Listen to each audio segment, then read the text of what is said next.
I was 17 when I broke into the neighbor's garage. I'd locked myself out of our house and it was pouring rain. My parents wouldn't be home for hours. The neighbor, Louis Schaefer,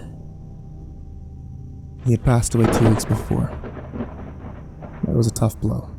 He was a good friend of ours, and the whole family. He used to babysit me when I was a toddler when my parents were working late nights. If it didn't seem like a tornado might come through at any minute, I would have just sucked it up and walked the few miles back to school. The weather was worsening though, and as hail started to fall, I knew I had to get inside. Both the main garage door and the side door were locked tight. I ran around to the back. There was a window. The glass was blacked out.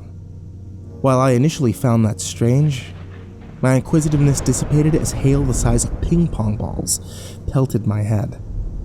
I took a rock from his garden, felt a pang of preemptive guilt, and I smashed out the bottom 2 panes.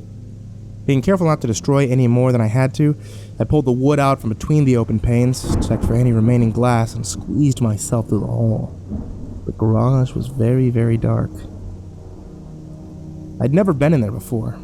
Even with the dim light coming through the broken window, I had to feel along the walls to reach the light switch near the door. Thankfully, the power hadn't gone out. I flipped the switch, and light flickered as the old fluorescent bulb overhead blinked to life. Wind howled, and hail pummeled the roof. I dropped into a folding chair and tried to guess how much trouble I'd get in with my parents for breaking the window. Looking around, I was impressed by how tidy the garage was. Not even a grease stain tarnished the immaculate concrete floor. Everything was organized on shelves and in cabinets with a degree of meticulousness that I hadn't expected of my former neighbor. It always struck me as a bit of a slob, based on my memory of the mess of newspapers and dishes in his kitchen and den. A shelving unit stood in the far corner near the window, holding some things I didn't immediately recognize. I got up and walked over. 4 metal blocks looked like car batteries were lined up on the bottom shelf. There was some writing coming from them, winding like ivy up and around the back of the shelf to a series of black cubes. Perched on the higher levels, different wires sprouted from those, reaching up to the top shelf where they all plugged into an old television. Top of the TV bristled with more antenna than I cared to count. With the storm raging and my teenage boredom overtaking my concern for the broken window, I reached up and I turned on the TV. The garage changed. Gone were the gleaming concrete floors and clean surfaces. In their place were remnants of carnage, dried blood, gore, caked chains, and chunks of what I could only assume was rotted flesh. A video camera stood nearby, capturing the scene. I retched as the thick odor of putrefaction assaulted my nostrils. I whirled to face the television. My dead neighbor stood in the middle of the room, methodically mopping up blood. He'd been recording himself. In a panic, I changed the channel. Again, the garage around me shifted. This time it was filled with 50-gallon drums, all leaking noxious sludge onto the floor. Yellow biohazard symbols were emblazoned on their sides, as if one needed another to stay away from them. I looked at the television. My neighbor was loading a body onto one of the drums, and I gasped. I punched the power button and the garage returned to normal. The old CRT shut down, its screen dimming as the energy bled off. What's happening? I wondered. Trying to catch my breath. Outside, the hail continued to fall. I needed to get out of there. Still, my curiosity was overwhelming my desire to leave.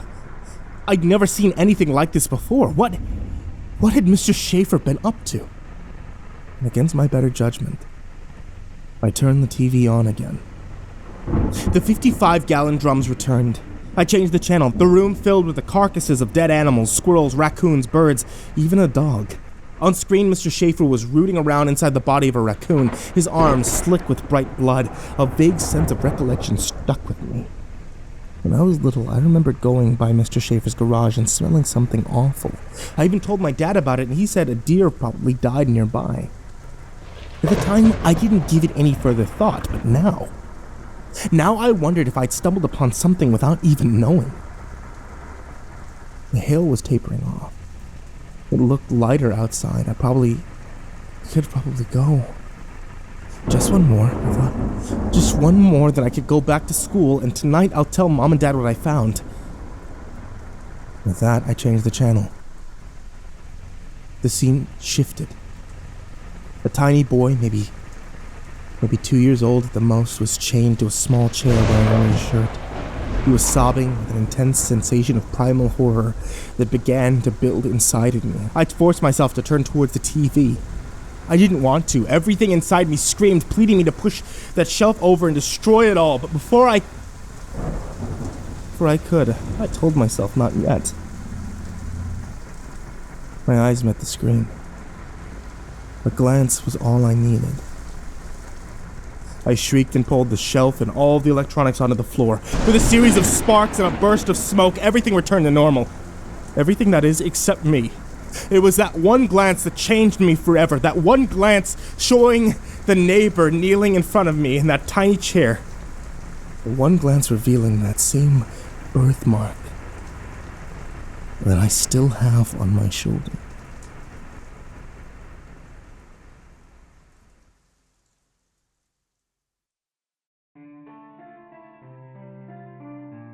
Hey there kids, it's me, MrCreepyPasta, and once again, it's the end of tonight's video, so I want to tell you all thank you for listening or watching however you hear my voice. Whether it be on YouTube or on the podcast, thank you so much for being here with me. There's going to be a new story every Tuesday, Thursday, Saturday, and Sunday night right here on YouTube, or if you're not watching on YouTube, that means the podcast gets updated on SoundCloud, Apple, Google Play, and now the podcast is on Spotify. So if it's easier for you guys to listen there than it is to listen on YouTube, then hey, not such a bad deal, right? As always, any support you guys give towards MrCreepyPasta Storytime really does help me out. I can actually keep the lights on in the house, and I can get nice little cat treats for Hercules. Okay, sorry for taking up so much of your time. Thank you guys for listening once again, and sweet dreams.